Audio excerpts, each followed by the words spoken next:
Ladies and gentlemen, we are back with another YouTube video, another APDL Season 9 Week 6 matchup with Twin City Talonflames taking on the Galavanting Gallades. I'm your host as always, JK, head coach of the mentioned Twin City Talonflames. And boy, oh boy, do we have a banger of a match today. We just finished up. I literally was on such a high after the game. So anxious, excited, amped up. I figured let's get this video out ASAP and keep the train rolling. We're playing the Galavanting Gallades, coached by CatFox 1987, aka Quincy. Super scary team. Very difficult to prep for. Not a fun week of trying to figure out what to bring. Had kind of like a shell of an idea, and we'll get into that in the team builder. But Quincy's so good at Pokemon. He's playing in an extremely tough division, taking teams to the wire in the playoff hunt. And his team is just so unbelievably scary. Things like Meowscarada, Conkeldurr, Tinkaton, Colossal, Kecleon, Clodsire, Ursaring, Drifblim, Primarina, and Sigilyph is the full 10. Top to bottom, really scary, lots of threats, and things that we tunneled on to really make the game plan for this week work. So let's jump in to the team builder, and we can kind of go through thought process and what I actually brought this week. So right off the bat, I was deathly terrified of two things: Meowscarada and Conkeldurr. So my team, as it were, matches up pretty well against those two Pokemon, but they still have the ability to just kind of take over a match, knock out 2, 3, 4 Pokemon each, and really just take over and win the game for Quincy. So I wanted to find solutions to those two, and then keeping in mind Tinkaton, Clodsire, Primarina, all super bulky kind of defensive threats that could also run some offensive options. And then he's got stuff like Sigilyph and Drifblim for kind of some support. Ursaring's really scary and a little bit bulky. So a lot of different things to prep for. But I figured we might as well start with Salamence and just get a lead that we can throw out there and just do some damage right away. That was the game plan going into this. Looking at the matchup and his team and my team and what Salamence could do, I felt pretty good about leading with Salamence and leading with Intimidate, which is a defensive ability this week. And then maybe being able to just like fire off some really hard-hitting moves. I am max attack, adamant nature, and max HP, so I'm bulky, but I'm offensive. The Intimidate is really good against his team. If I look at his physical attackers, Meowscarada for sure, Ursaring, Conkeldurr, all above 100 points in attack for their base stat. And Kecleon at 90 kind of rounds out the top 4 attackers for his team. So Intimidate, I'm actually bringing double Intimidate this week because of Meowscarada and Conkeldurr.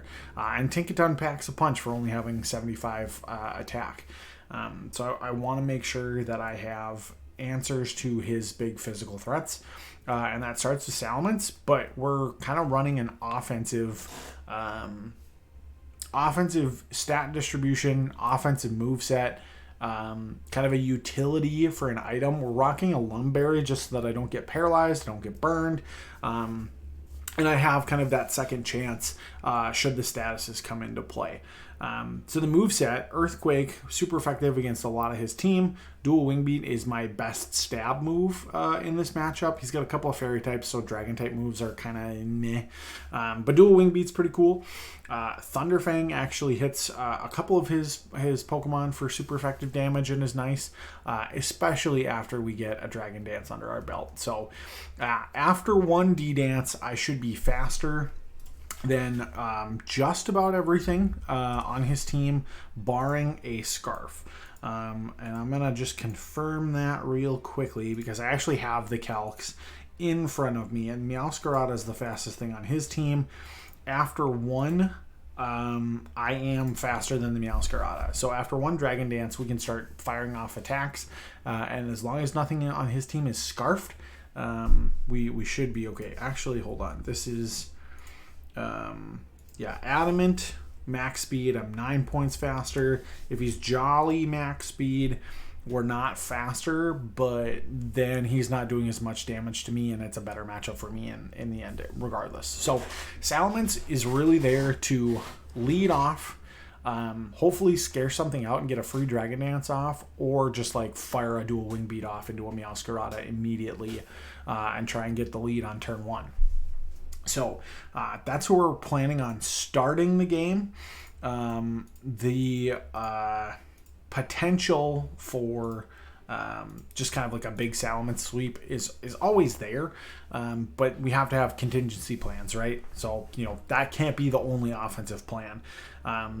However, before we get to some of the more offensive stuff, we do have to talk about one of our key Pokemon on the special side of the house today, and that's Eelektross. This is a familiar look and feel to what Eelektross does, and really this is there for the Primarina, Drifblim, and Sigilyph. Those are kind of like the three matchups that I was like, what on my team does really, really well against his main special attacking threats.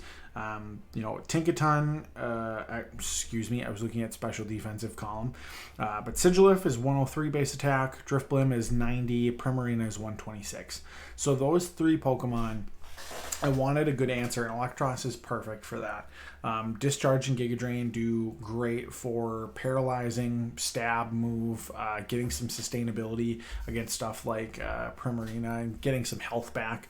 Knockoff is just kind of like a good solid move that you always kind of want to run, and with that bulky special defense and HP investment and the Assault Vest, we are here to kind of lean into that matchup. And then Acid Spray is a really cool tech. I was looking at ways to win a potential a 1v1 against the Primarina primarily, and after an Acid Spray, Discharge is doing a lot of damage after that stat debuff, and it actually helps Giga Drain do more too, so that I can kind of stay in a sustained fight. So Acid Spray, not a move that I anticipate being able to use a ton of in this matchup, but could be a cool tech to help me win a 1v1. So Eelektross is super important in the overall matchup on the special side, and just kind of being that one true kind of especially bulky kind of special attacking, really, because we're not trying to go for damage with knockoff. It's really just there to get the item away. So this is our one like special attacker for the week. Back to offense now. Hitmonlee is here to play this week. We've run a couple of kind of like cute, so last week we ran kind of like a cute bulk up, speed boost, unburden, potential, bulk up, stat boost with the Grassy Seed, just like a really kind of like a cute setup set that was there to be, kind of like a threat, but didn't really get a chance to try that out. This week we're trying it out in a different way. Max attack, adamant nature with enough speed for my Scarf to outspeed everything, barring another Scarf. However, close combat, poison jab, earthquake, and knockoff are doing awesome damage, and I've got limber there, so I can't be paralyzed, so I'm always gonna be fast, regardless of who I'm going up against or what the game state is. I really love this Hitmonlee. It does dummy damage in a couple of matchups, and in some others, if I choose to Terra the Hitmonlee, that poison jab, OHKO's stuff, will kill a Primarina or a Meowscarada. It's kind of neat to be able to have that, and that Terra Poison on, let's just say, the Primarina set that Quincy ended up bringing, actually. If I make that Terra move, it's 108 to 127 is the calc after that Terra. And without it, we're still doing 72 to 85% damage. So A really cool set, really cool offensive type Pokemon to fill in this week. And I'm really excited for a chance to actually use Hitmonlee and do some damage with it. Another kind of returning face on the offensive side, but a little bit more of a utility offense again. Kind of a familiar role for Crobat here. I think that this is just a really solid Crobat set. We went for fast, bulky utility and then dump the rest of the stats and attack. So we're running Expert Belt for a couple of reasons. Number one, just to help U-Turn and Brave Bird do more damage to Meowscarada, to Conkeldurr, to other things should they decide to jump in. I think flying type moves were super effective against his two main offensive threats, and U-turn from a U-turn with an Expert Belt actually does quite a bit of damage. So let's see, the calc actually with the Expert Belt is 102%. Against a offensive Meowscarada. So the Expert Belt is there to reliably get a really free U-turn. I'm always going to be faster, unless he's scarfed, obviously. But my 380 speed will top out and be the fastest thing normally on the field. Defog and Roost are there just to give some longevity, try and make sure that I don't get hazards set up on me. And it's really just like fast, hit hard, get out, do its thing. So again, familiar role for Crobat, but it is I think it does really well. Next up, kind of switching back to the defensive side of the things, it's a Tauros set. We've seen this before. I think it's very common investment for me to run max HP in defense, but we're doing kind of like a bulkier setup kind of, most of Quincy's offense comes from his physical attackers. So being able to protect and bulk up in front of stuff. I've got good natural speed. And then the leftovers recovery with Intimidate gives me a really cool physical wall that can stay in the fight. Earthquake and Body Press are just kind of like the good overall coverage stab moves that I can use, and it's there to chip away at stuff. Tauros is not going to one-shot anything, but it is going to be able to soak some hits on the physical side and just kind of be there as a fast defensive a faster defensive Pokemon. So love that. And then finally, the sixth member of the squad and kind of the tricky, cool answer to everything is a Terra-Bug Wishiwashi. I am so proud of this set in particular, and as we get into the game, a little bit bummed, but not quite. So Wishiwashi with 4 points in speed is faster than Colossal and Clodsire if they don't have speed investment. I sped crap the bottom two Pokemon on his team, and that gives me a chance to just EQ both of them and do a lot of damage. We are invested 196 points in a this is funny. The Wishiwashi is Rash Nature to boost that special attack, and that lets Ice Beam one-shot the Meowscarada. U-turn with the 56 attack also one-shots the Meowscarada, and the bug type Terra type lets me live any hit that it wants to try and hit me with. This was really the counter to a Meowscarada, and it also does fairly well against like the Tinkaton, Clodsire, and Conkeldurr in certain matchups. This is really, really cool.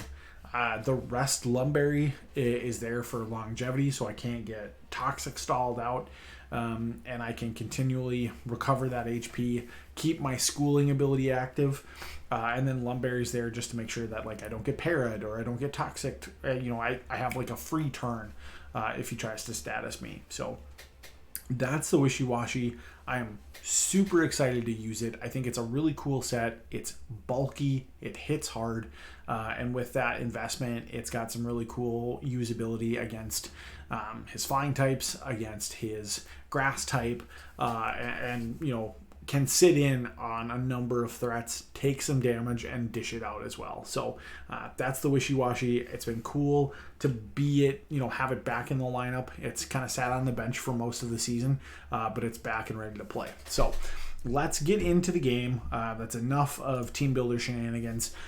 So as a refresher, we have Salamence, Eelektross, Hitmonlee, Crobat, Tauros, and Wishiwashi. And Quincy ended up bringing Meowscarada, which we knew was going to come. Tinkaton, which we kind of figured was going to come. Clodsire, which is definitely a good bring for him. Primarina, Conkeldurr, solid picks that we kind of figured were going to be there. And then Sigilyph is his sixth. So looking at his team and where mine lines up, we're just kind of in a really good spot to announce that Wishiwashi will be our Terramon. So we've got that Terrabug defensive typing to save us in the 1v1. And we want to keep Wishiwashi around for a 1v1 against the Meowscarada. I want to bring Wishiwashi in against it, Terra, knock it out with U-turn, and keep the ball rolling. However, if you remember from the beginning of the team builder, our plan is to lead Salamence and let Jesus take the wheel. So that's what we're going to do. He announces that his Conkeldurr is going to be his Terra, which is interesting, but not unexpected. Meowscarada gets protein. I think that's still an ability that we're allowing. I don't remember for sure. It might be banned. I actually don't know. So I figured it would either be the Meowscarada or the Conkeldurr as like an offensive Terra type, or like the Clodsire or Primarina as a defensive one. So he does pick Conkeldurr, and we lead Salamence and Sigilyph. So I looked real quick at everything that this Sigilyph could get. Ice Beam was in the move pool, and I was, definitely scared that it could do that. But I noticed that it wasn't going to kill me with anything. And I know that if I Dragon Dance here, two things happen. Number one, I have that speed boost, so I'm faster than everything. And two, Thunderfang will one-shot this thing. So he goes Ancient Power. That does a lot of damage. So we know it's a little bit offensive, and it turns out that it's a choice specs Sigilyph with max special attack. So good information to know. It is faster than me this turn. However, I do get my Dragon Dance off, and on turn 2, the Thunderfang comes out, and we get a KO. So this is perfect. This is exactly what I wanted to happen. We're 2 turns in, and we're already up a kill, and Salamence has a speed and attack boost. He comes Clodsire out now next, and I'm thinking, okay, defensive Clodsire gets unaware.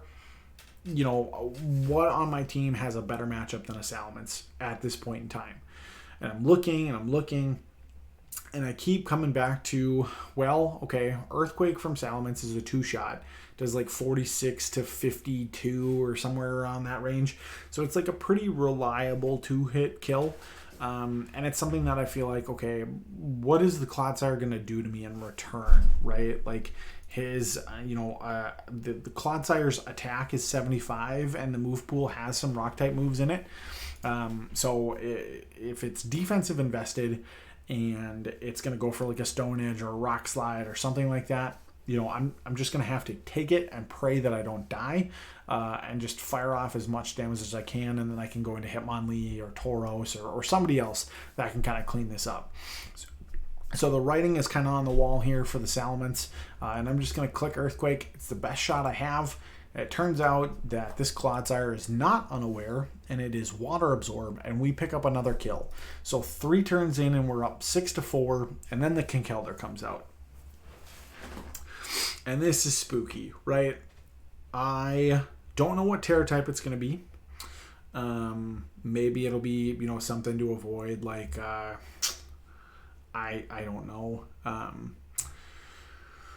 To be honest with you, I wasn't really thinking about Terra. I saw a point in the match where Salamence was probably at a point where attacking is the best I can do.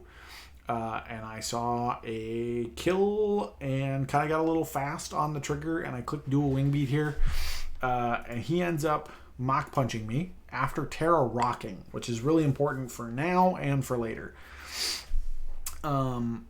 Or does he go knockoff here? Yeah, so he resists my dual wing beat. It still does 30%, which is pretty good. Earthquake would have been such a clutch click here. And I really could have, done... Oh, I don't know. I could have done a lot if Earthquake would have come out. It was a good move against the rest of his team. And at +1... it's 92 to 109. So that would have been a kill after the burn damage comes out, which is unfortunate that I go for dual wing beat here. But it was my best move. Just kind of in the moment, I picked it. Terra Rock's great. Terra is such a hard thing for me to play around and remember to play around, and we'll get to that later in the game. But man, Earthquake right here would have been so clutch. And he goes for knockoff, knocks off my Lumbary, and I live on 3 HP, which is unfortunate because now... Well, it's not really unfortunate. It's actually clutch because we get another tick of burn damage because he's going to mock punch me. Where I go for, an Earthquake here, but he's going to mock punch me and kill me and take another 10% or another 6% off of the burn damage from his Flame Orb. So 5 turns in, lots has happened so far, but the Kinkelder's in at 64% and I'm up 5-4, and we choose Hitmonlee because Earthquake and Close Combat do lots of damage to this thing. He actually switches out. My Close Combat comes in into a resisted Primarina. Still does 47%, which is great. Hitmonlee in this game turns out to be my ace in the hole for offense that I keep around. And I'm, I want to preserve it for as long as possible. He doesn't quite know what move or what my item is, what my moveset is. He's just seen a Close Combat. And we built the Eelektross to take on Primarina. So we're going to make that switch. We're going to eat up the Moonblast. And fire off a Discharge, which we luckily get the biggest para of the season. Now, Discharge is a 30% chance to paralyze. So it's a pretty good roll. And that was my best move against... my best move against the Primarina at the time. And paralyzing a Primarina would be, not bad either. So... unfortunate that the para plays such a big part in this game, but I am able to go out into Crobat and he gets fully paralyzed. Crobat actually walls out the Meowscarada pretty well. It's faster, especially now after being paralyzed, and my poison and flying typing resists a lot of the big hitting moves that he has. So it's just the freest U-turn of my life now. He goes into Tinkaton. We do 4%. We go into Hitmonlee, and this is another big moment in the game. I'm looking at a calc that says it's like the showdown usage Tinkaton, and an Earthquake from my Hitmonlee is a 47% chance to kill at full health on that particular calc. With him being at 96%, it's man, this is actually a pretty, in my mind, it was a higher than 50% roll. Turns out with his actual investment, it's definitely not a one-hit kill. And unfortunately, we do get a crit on the Tinkaton, and it goes down.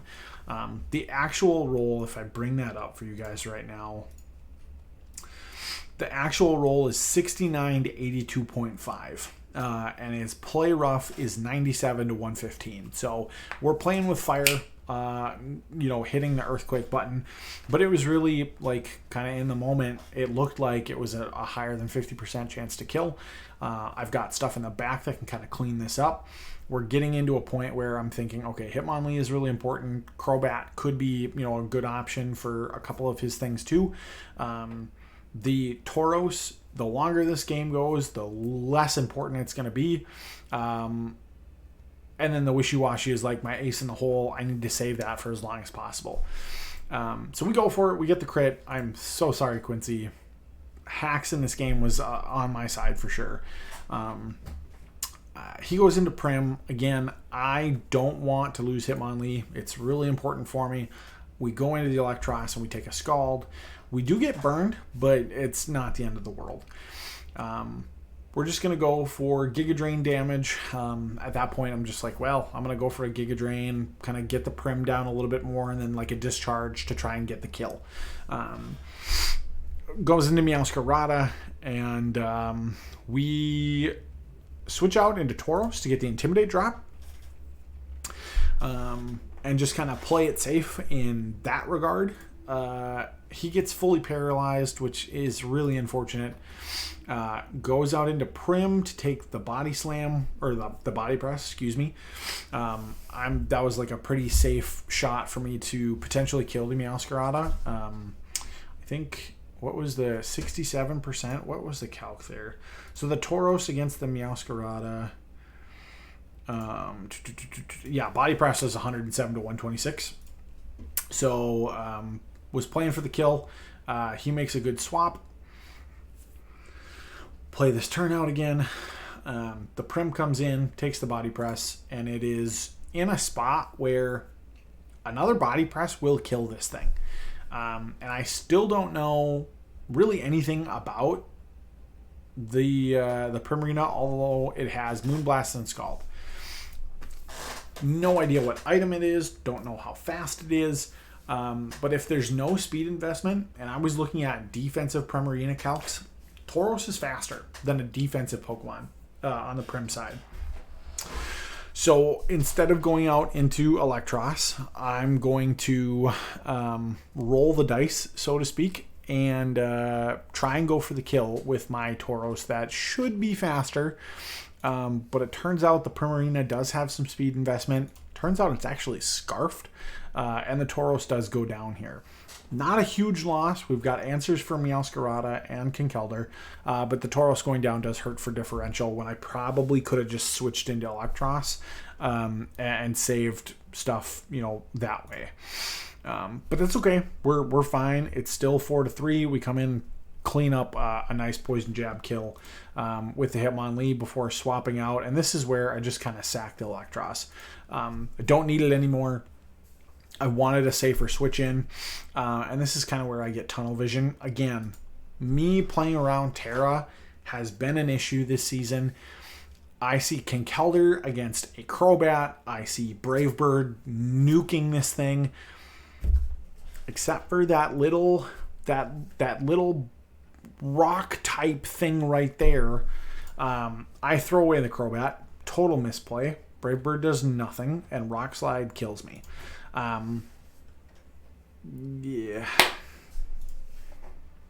It's just not good, not clean. Hitmonlee could have come in and close combated and taken care of it. Or Wishiwashi could have come in and stalled it out.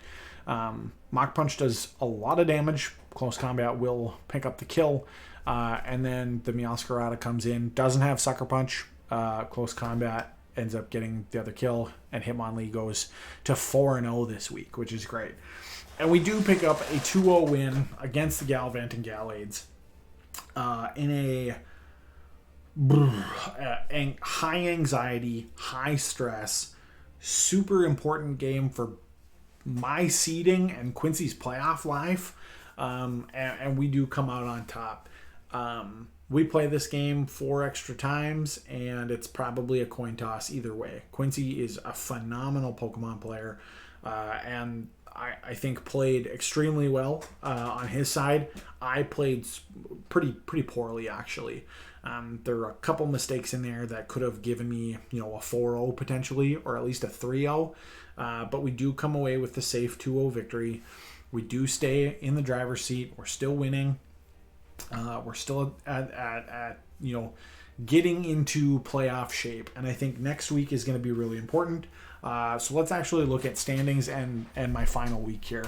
After a really solid game, GG's to Quincy, definitely a solid game. And too close for comfort. So after this match, we were the last game to be played of week 6. So here's the standings now after 6 weeks of play. And boy, oh boy, we are in first place with the best differential in the league. We started this season as number 1, lost that week to Hooper, and we've been slowly fighting our way back till this week. So we're at 4-1 at plus 13. Noah is right on our heels at 4-1 plus 9. And Hooper is still hanging around at 4-1 plus 7. So the top 3 teams in our division in the Scarlet League, it's like a triangle of who beat who, because I lost to Hooper but beat Noah. Noah lost to me but beat Hooper. And then Hooper beat me but lost to Noah. So there's that triangle of tiebreakers happening, and then it really comes down to differential, and luckily I'm plus 4 above Noah and plus 6 above Hooper. But then Quincy is still hanging around at the tied for 4th spot. He's actually tied with Ryan, but has the head-to-head tiebreaker. So he's that 4th slot in the playoffs. So Ryan and Quincy both are at 2 and 3 at plus 1. Exact same tie, or exact same differential, exact same record. But like we said, Quincy does have a victory over Ryan in the head-to-head. So he's tied for that 4th place position. And then behind him, Florida Florges 2 and 3 minus 9. Harry and the Pediophiles 1 and 4 minus 7, and then Ruben in 8th place at 1 and 4 minus 15. So really, it comes down to Quincy and Ryan. If one wins and the other loses, that's it. The winning team ends up getting into playoffs, and the losing team is eliminated. If they both win, it comes down to who won more, which is wild. And we're actually part of that kind of last playoff seeding because we play Ryan next week. So Quincy, I don't remember who he plays, but Ryan and I square off, and that'll be in the next section here when we talk about ending the season. But Scarlet League is still rocking and rolling. Still 3 different teams vying for seeding in myself, Noah, and Hooper, and then Quincy and Ryan fighting for that last playoff spot. At this point, we're locked in for playoffs. There's no way we miss playoffs, but we really want that number 1 seed to be able to go into the first round with the best possible matchup that we can. On the other side of the league, on the Violet side, Cleveland has come back. And they're 4 and 1 plus 10. Crazy. Edmonton, Sean, 4 and 1, but he's only plus 3. All of his games have been super close, but he's been able to win, which is the most important thing, right? But his tiebreaker score is very low. And actually, because he because he won this week, and Jamestown lost, they're at 4 and 2 plus 11. Jamestown's season is done. They're stuck in that slot. And really it's up to Sean and Garrett, the 2 Canadians, to figure out where the rest of that playoff seeding lands. It's going to be really interesting to watch kind of how these 4 teams in the Violet League, who I think are all mathematically locked in, how they can, seed themselves for the first round of playoffs. Jamestown is done. They have a bye week their last week of the season. Kalamazoo, Edmonton, and Cleveland all have games that they need to win to stay where they're at. And if they lose, a lot of different shuffling can happen. So it's going to be interesting to watch, number one, how that side of things shake out. And then where everybody gets matched up against in the first round of playoffs. It's going to be crazy. We're going to play either, if it was as it stands, we'd play Garrett in the first round. So you tell me if that's a matchup you want. I personally don't. I don't really want to play any of these teams, actually, because they're all super scary. I think our best matchup is probably against Sean, but I haven't looked super hard at their teams, and I'm not going to really sweat it until after next week's games. So that's super cool. The rest of the Violet League mathematically eliminated, but DJ's in 5th at 1-3-1 -9. The Rocket Rockruffs 1-4 and or 1-4 -7, and then the Western Bellatars 0-4-1 and -21. So that's the league, which kind of brings us to, like we said, our last matchup. Week 7 against the Castelia City King Gambits, us against Ryan for all the marbles for his season and for really what comes down to playoff seeding for us. It's not a must-win game for me, but I'm still going to bring my A game. I think if anything, I need a tune-up game to be able to make sure that I go into the first round of playoffs with a clear head, playing well on top of it, because tonight was rough. We got a win. We beat an extremely tough team, but the mental side of that game was just kind of all over the place. So I really want to make sure that we clean it up and are ready for playoffs. So not a free win by any stretch of the imagination. Ryan's got a really scary team, a really good team. Had a little tough season, but he's been giving teams a run for their money and is hungry to make playoffs. So I got to be on my A game too. And we'll see what happens next week. But if you've made it this far, holy cow, we're almost at the finish line. We've stayed consistent with videos. We've got good content out. Team's playing well. We're 4-1. We lost that first week, and we've had 4 straight wins. Really would like to end the season 5-1 with the 1 seed going into playoffs. But now we're going to have to wait and see what happens. So thanks so much for riding along and soaring with the Talonflames. Go like and watch Quincy's video. I'm sure he's going to make one and put one out. And for that matter, watch the rest of the creators in the league. There's been a lot of really good content this season. And I'm just really happy that I'm right there with them. So thanks so much. Go Talonflames. And we will see you next week.